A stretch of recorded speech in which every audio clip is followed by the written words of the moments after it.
let me start by thanking the organizers for having me, especially given how linguistically impoverished I am. And thanks to that impoverishment, I will be presenting in English as well. A little bit of background. So early in my student days, I kept encountering the predication, the last scholastic. Now that wouldn't have been remarkable except for the fact that most people didn't attribute that to the same person. And so I started keeping a list of all the various figures that were described as being the last scholastic. I seem to have lost the list, but I still remember some of the names on it. Gabriel Biel, Denis the Carthusian, John Mayer, Pomponazzi, and of course Francisco Suárez. One of my favorite incidents, incidentally, was someone indignantly protesting another's description of John Wycliffe as the last scholastic on grounds that the honorific obviously belonged to Gabriel Biel. Now, simple logic demonstrates that most of these predications are false. And I think actual historical acquaintance with the scholastic tradition shows that all of them are false. I think these identifications come from a certain temptation that historians have, namely of dividing history into a bunch of discrete periods that each have their own sort of essential character, and then if you have that sort of picture of history, then it makes perfect sense to try to ask who the last scholastic is.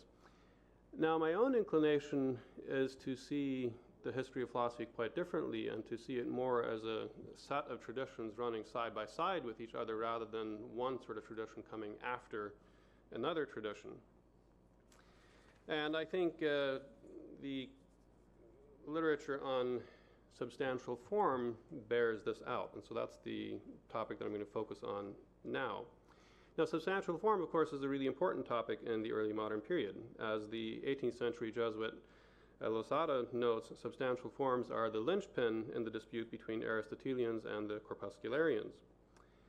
And Suárez himself presents a very detailed and influential treatment of substantial form, and he does so on the eve of the well-known dismissal by Descartes and others of such forms as superfluous or otiose. So, question, what sort of role does Suárez play in this history? Is he the last gasp of a moribund medieval scholasticism? Is he some sort of intermediate figure that paves the way for modernity?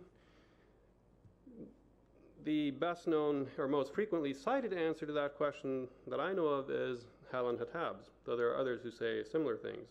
Here's how she puts it, quote, Suárez can be seen as the tragic hero in the unfolding drama we call the scientific revolution, and working tirelessly and brilliantly to save scholastic Aristotelianism, he so transformed it that the path for its dethronement emerged.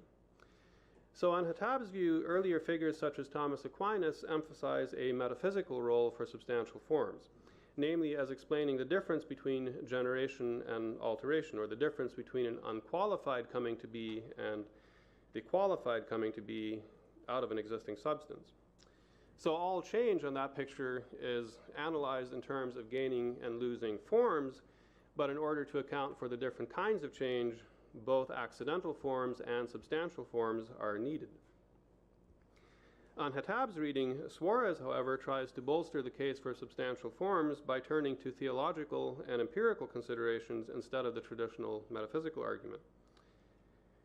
Furthermore, he models substantial forms on the human rational soul, leading to a conception of all substantial forms as these quasi-substances. But, Hatab argues, this transformed account inadvertently becomes vulnerable when the corpuscularians provide alternative explanations for the empirical phenomena in question, and so there's no longer any need to posit substantial forms to explain those phenomena. That's Hatab's answer. And here's my view. I entirely agree with Hatab on the importance of what she calls a three-eyed reading of Suárez. That is, a reading that looks not just at Suárez directly, but also looks at his predecessors and his successors.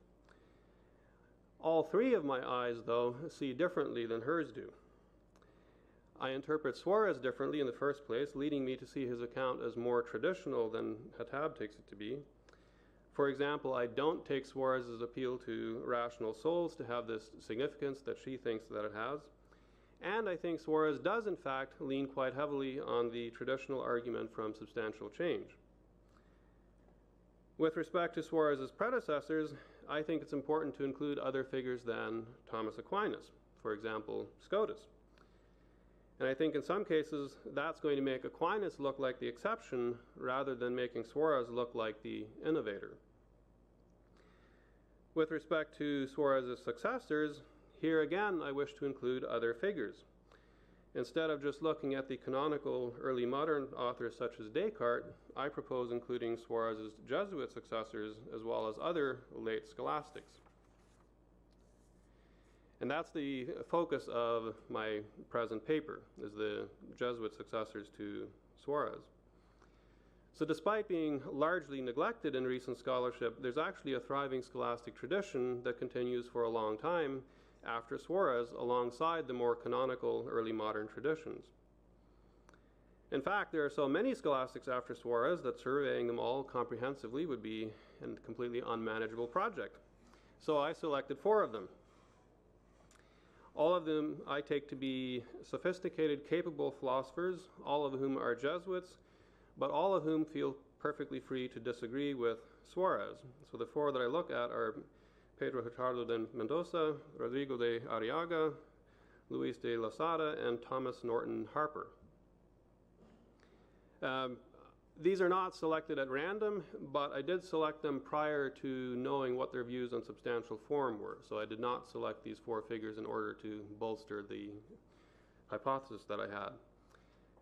But I selected them partly on the basis because I think all 4 of them are especially sophisticated philosophers, also because they represent different time periods. So Mendoza and Arriaga come fairly shortly after Suarez, Losada comes from the 18th century, and then Harper is a 19th century English Jesuit.